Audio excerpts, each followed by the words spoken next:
So there's some things that a lot of trucks have, and there's some things that a lot of trucks don't have. But what's great is you can always add them later. And that is exactly what we're gonna do today. We're gonna add something that the CyberTruck doesn't have. A side step. Now, there's multiple purposes for this. You can do like a generic side step that you can just like stand on. You can do something that's super heavy duty like a rock slider, which is not what today's video is gonna be on. It's just gonna be on a side step that can help you get in and out of your CyberTruck a little bit easier. But also side steps can do a lot more than just that. So we're gonna be doing a side step that's gonna stick out a little bit more, but that can actually help prevent any rocks being kicked up. Now, I mean, if you have a wrap, it's a little bit more important. You can kind of see all these little like marks going up like that. So they're like little like dirt clogs that were kicked up. If you have a painted car, it's a little bit more important, but it'll help prevent getting any kind of scratches or anything right here. So here is the giant box. You can actually see the design of the side step right there. This is from TesStudio. And we're gonna go ahead and get this unboxed and see how it looks.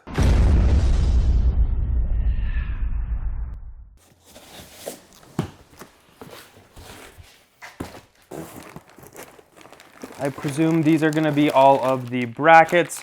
So each side is actually gonna be held up with 5 brackets. They actually say right here, L or R, which is super nice. And then we're gonna have more brackets in here. We have a bag of bolts, washers, etc. right there. And these long boxes in here, I can only presume are gonna be the actual running boards themselves.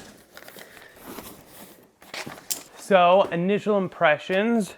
It's nice and grippy, love that.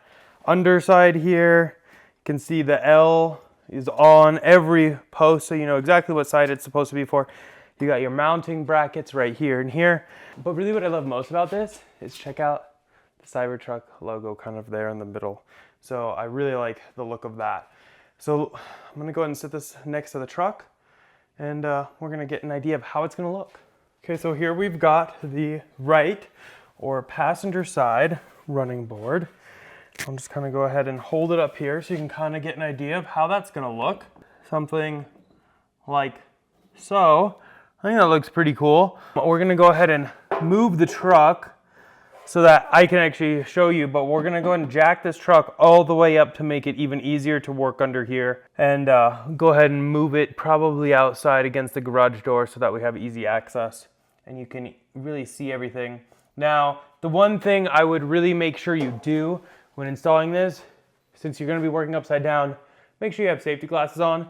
I've done a lot of things under cars before, and it's dirty under there, and you don't really want any of that crap in your eyes when you're looking up. So make sure you wear some safety goggles. So I went ahead and raised it up to very high here.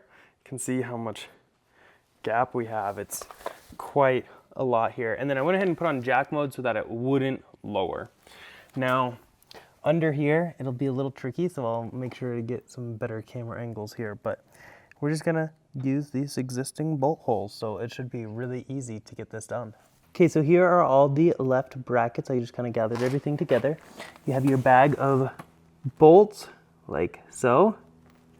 You have just a regular washer, and then you have your little lock washer, like this. So the way you do it, you'll actually take your bolt, then put your lock washer on it, then your washer, and that's how you will use them throughout this installation process. So here I have all of my right side bars on the passenger. I have my bolt, locking washer, and regular washer ready to go. And then, I mean, the instructions are very straightforward. We're using a 12 mil, I don't know if you can see that, wrench. But what's included, basically you have your right, your left, your 5 brackets for your left, 5 for the right, and then all of your washers. So you're gonna go ahead and install these brackets one by one with one bolt attaching it to the truck.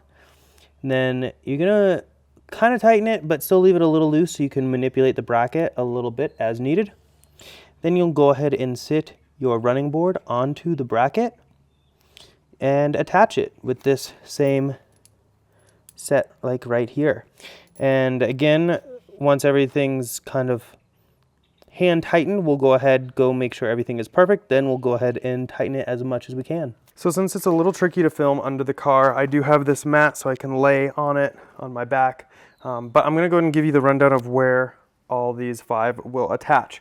So starting at the front, it is not that far back, and you can actually see it right there.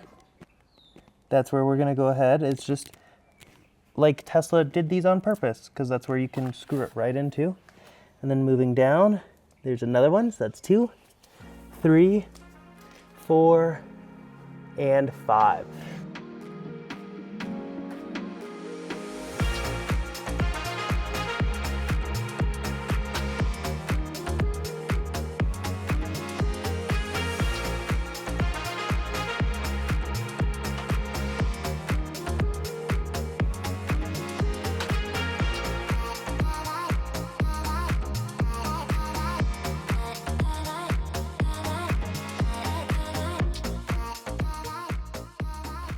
Okay, so we've got all these on. I'm just gonna pull them out all the way, So that way we can easily fit this on. we'll go ahead and lift this up, sit it right on here, And then we're gonna go ahead from the underside and attach those brackets to this running board. Now that we've got it loosely mounted, you can kind of see how it's gonna look.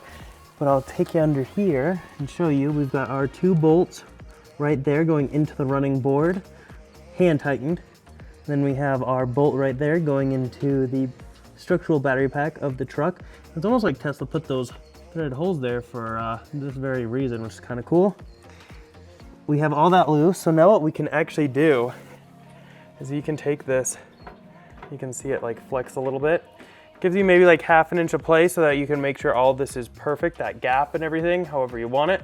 So I'm gonna probably pull mine out and really make sure I have that like gap along the entire thing. And then we can go ahead and tighten everything up.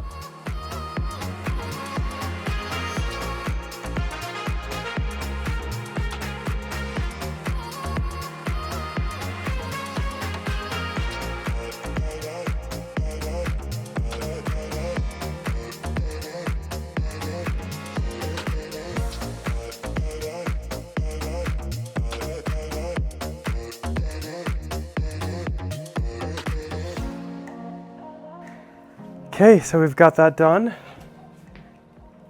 Nice. Makes it way easier to get on top of the top bars too. Those are super solid.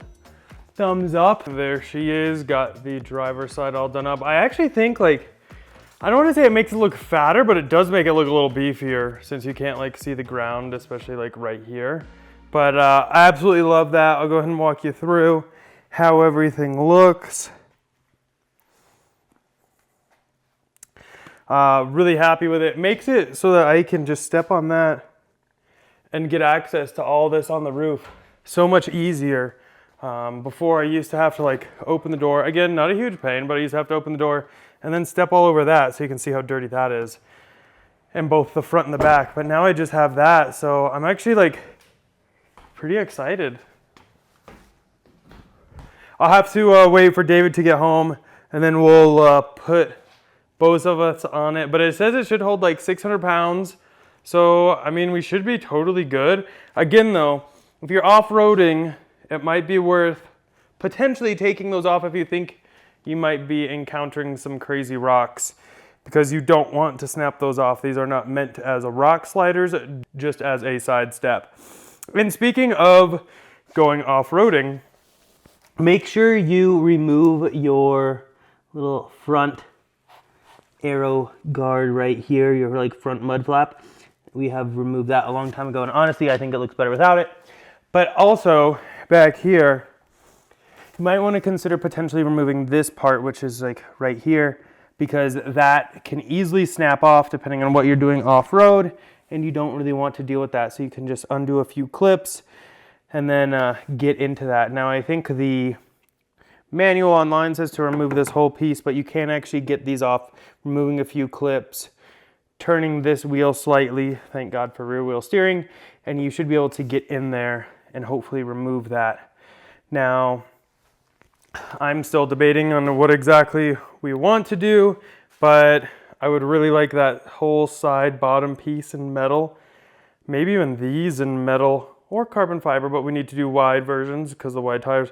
And I need a front and rear metal bumper because, I mean, This plastic, it just shows like every little scratch, and I want something metal. I want something that screams truck. But that's basically it for this one. Hopefully you guys enjoyed it. Definitely let us know down below what you think about these running boards. I'm really happy with them. Now I know when I was doing my research on running boards, I did see some other companies were offering some things.